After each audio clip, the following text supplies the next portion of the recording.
My name is Denise Edmond. I'm speaking on my son, Stephen Edmond.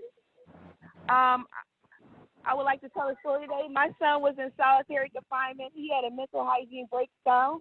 Instead of them getting him mental hygiene help, they locked him in solitary confinement for 5 months. When I asked where my son was, they told me to stop worrying about my son. He was a grown man. Later on that month, I found my son wandering in a catatonic state.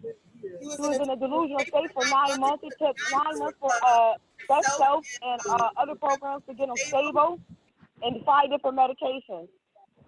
My son was in solitary confinement for 5 months in a delusional state without medical treatment. Orleans County is not a medical facility for mental health, and that no, they did not transfer him. They kept my son there, locked up. This needs to stop. Only way this can stop if I tell my story, Zero tells his story, you tell your story, and we tell our story together. This is how we have to stop this. No mental hygiene person should be stuck in a box for 5 months without missing treatment. Family are not allowed to visit your child or your loved ones in solitary confinement. When I went to the hospital, they told me I could not visit my son because he was in a because he was in solitary confinement. There's no way that you should not be able to visit a loved one in jail because they're in solitary confinement, no matter what state they are in. We must stop this. This is just another way that the prisons are taking hiding our loved ones after they injure them. It's just another outlet for these people. Please, I beg you. I beg everybody. Tell your story. Stop this. In solitary confinement now. Please. Please.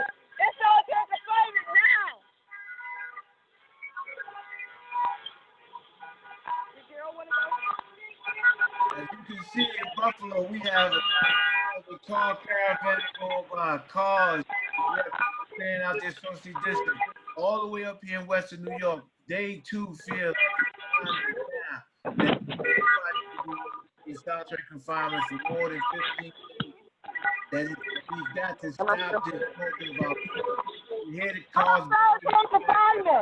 Pass halt now is what everybody's saying. Come back to Albany remotely if you have to and pass the halt legislation.